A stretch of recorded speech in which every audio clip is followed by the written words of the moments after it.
Bé, bones tardes. El primer és de casa, perquè no s'espanteu.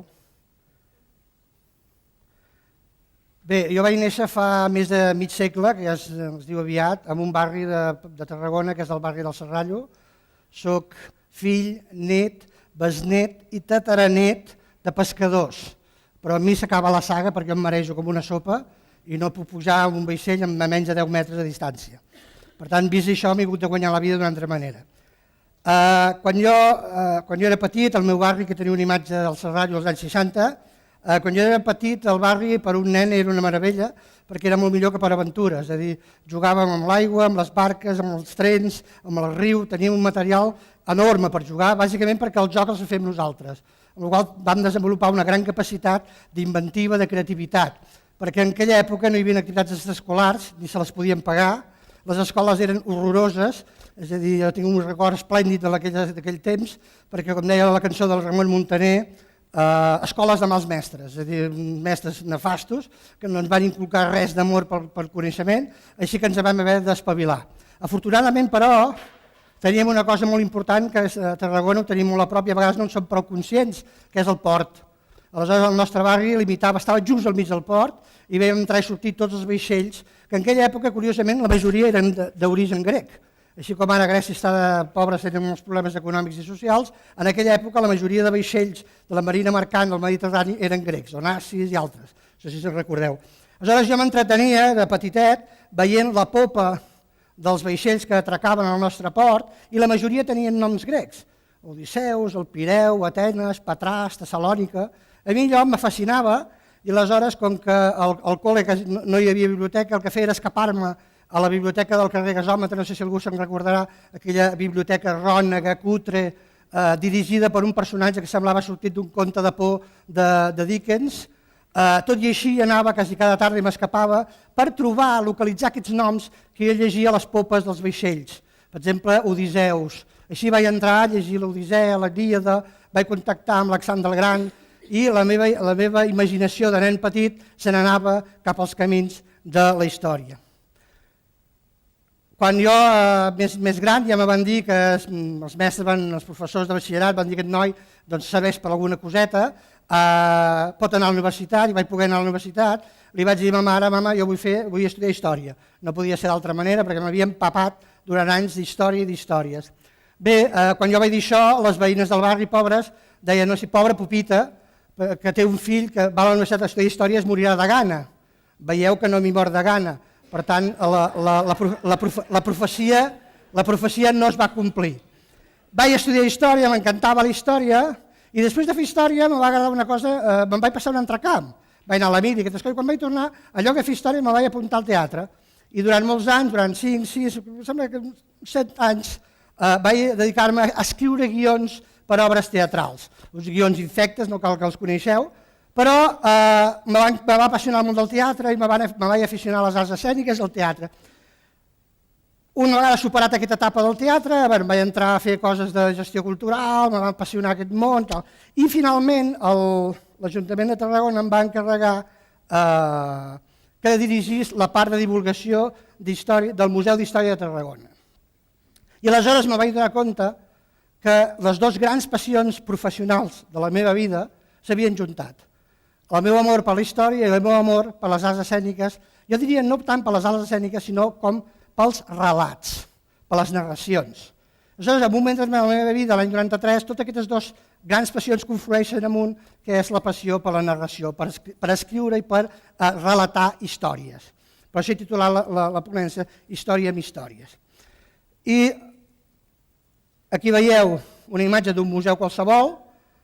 Normalment els museus, aquests museus del nostre país, de la nostra ciutat i en general del nostre país, del sud d'Europa, en aquests moments ho estan passant fatal, perquè tenim una crisi galopant, no hi ha recursos. Si abans hi havia pocs recursos, ara són paupèrrims. I aleshores està tothom molt preocupat. I aleshores a vegades se tendeix a pensar que la sortida serà ficar molta maquinària, molta tecnologia, molt digital. Bé, tot això està molt bé. L'essència, però, el que ens atrau com a persones són les narratives, els relats que fem amb les coses que tractem. Paul Auster, el gran escriptor nord-americà, diu envellim, ens fem grans, però no canviem. Seguim sent eternament joves, nens, que volen una història i una altra història i una altra història. I l'escriptora danesa Isaac Dinesen diu: viure vol dir tenir un relat que explicar. Aleshores, l'essencial de l'ésser humà és que els expliquin històries. Per tant, jo de fa molt de temps, i el meu equip evidentment i molta més gent, estem entestats en canviar una mica la gestió del patrimoni històric al nostre país, la societat i el nostre país. No és la informació el que treu a la gent. Jo quan sento la paraula, ara anem a museïtzar aquest museu o aquest jaciment, ja tremolo, perquè normalment el que fan és posar plafons, plafons i plafons i plafons. Informació, informació, informació. Això ve després. L'important no és això, l'important és captar l'atenció de la gent, que la gent tingui passió pel coneixement, i en aquest cas de la història i de l'arqueologia. Aleshores, els museus haurien de fer un esforç per crear relats, no menys plafons, menys tecnologia, més relats. Tot això vam començar fa 16 anys, 17, si comptem en pròleg, amb un primer intent, amb una cosa que ja és realitat, que és un festival de divulgació històrica del món romà. Què vam fer? Doncs vam fer una cosa que en aquells moments era molt insòlit. Tots els grans festivals europeus, normalment, tant a Europa com als Estats Units, tots els grans festivals són o d'arts escèniques o arts plàstiques, o de música. Salzburg, en fi, el cinema de Venècia, el Festival de Teatre d'Avinyó, tot són arts escèniques, arts plàstiques o música. I la idea que vam tenir és, per què no fem un festival de la història? No una festa, un festival cultural dedicat a la història. En aquest cas, com que era Tarragona, no podia ser altra manera que dedicar-lo al món romà. I aleshores vam començar aquesta singladura amb el primer festival que es va fer l'any 99, ja portem 16 edicions, aquest any farem el 17è. Al començament ens deien, això no anirà endavant, perquè això és molt sèrio, us expliqueu la història molt sèria, o sigui, no hi ha fires de xoriços i formatges, no hi ha desfilades, no hi ha concursos de fotografia ni concursos de dibuix, no hi havia res de tot això. Què vam pensar? Vam pensar en un altre model, un model basat en el relat de la història, explicar vides humanes. És a dir, quan escarbes una mica la història, el que trobes no són pedres, són persones que vivien en societat, que tenien els mateixos problemes que nosaltres i com ho van solucionar o com van intentar solucionar-ho. Aquí teniu unes imatges del festival.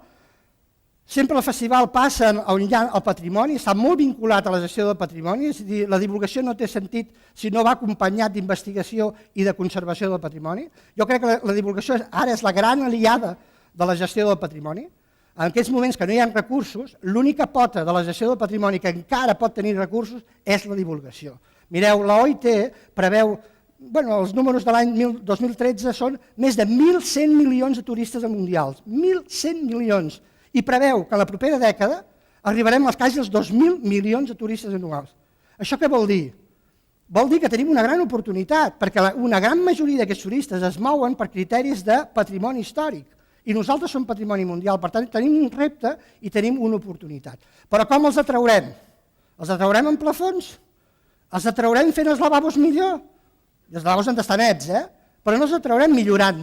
Si tens un gat, per molt que el pentini sempre serà un gat. Com els traurem? Amb noves narratives, narratives en viu, reconstruccions, narracions que afectin el moll de l'os de la història humana. Aquí teniu Tarraco Viva, activitats en viu, en directe, explicant històries de persones en un context històric i social. Els relats com han de ser? Els relats han de ser pur espectacle? Hem de fer riure? Hem d'entretenir la gent? No, aquesta no és la nostra feina. Els relats han de tocar el moll de l'os de les coses.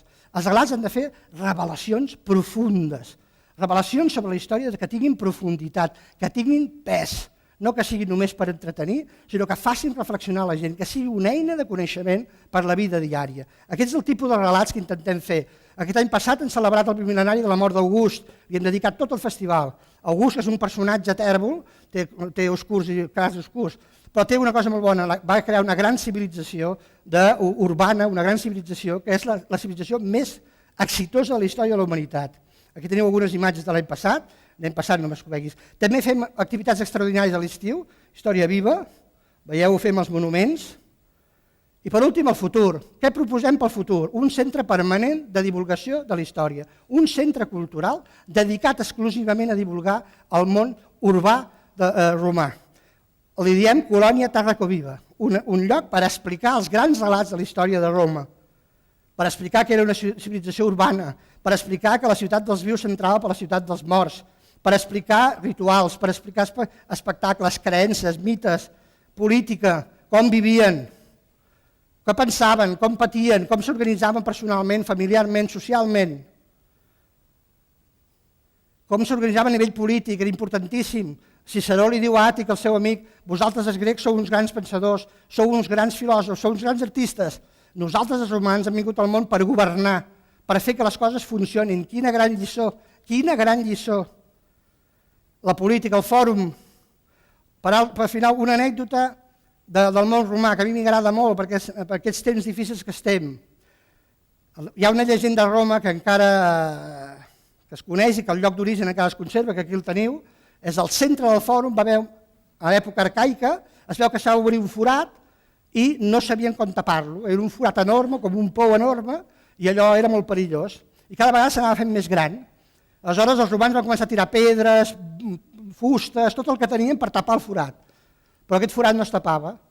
I aleshores els magistrats van anar a consultar els augurs i els sacerdots per dir, escolta, com podem tapar això? I els sacerdots van dir que l'única manera de tapar aquest forat era que els romans tiressin allò que de més preuat tenien. Què van tirar? Joies, mobles rics, pintures, escultures, però el forat no es tapava. Fins que un jove, Marcus Curtius, vestit en totes les seves gales de guerrer, es va llançar al forat tot dient el més valuós que té Roma són els seus joves guerrers, els seus joves valorosos guerrers. Lliçó, el més important que tenim és la nostra gent. Aquest és el nostre missatge que ens diu Roma des de fa 2000 anys. Per últim, conèixer la nostra història per saber qui som. És una eina de coneixement. Crear els nostres relats per saber on anem. No n'hi ha prou amb idees, ja sé que és un festival d'idees. Les idees aïllades són tòxiques. Les idees tenen sentit quan formen part d'una visió global, no aïlladament. Per això tenim tants fracassos. Llancem idees sueltes i no funcionen. Les idees, com les persones, funcionen quan estan en societat, quan les juntem, quan tirem una visió general, una visió molt més ambiciosa del que volem fer. Quina és la meva visió des de petit, des del Serrallo, que era un marrec, amb olor de peix, perquè sempre el meu barri sempre feia olor de peix. Per mi el peix i la cultura sempre van junts, i moriré juntant cultura i peix. Quina és la meva visió, la nostra visió, de Tarragona, ciutat de la història? Moltes gràcies.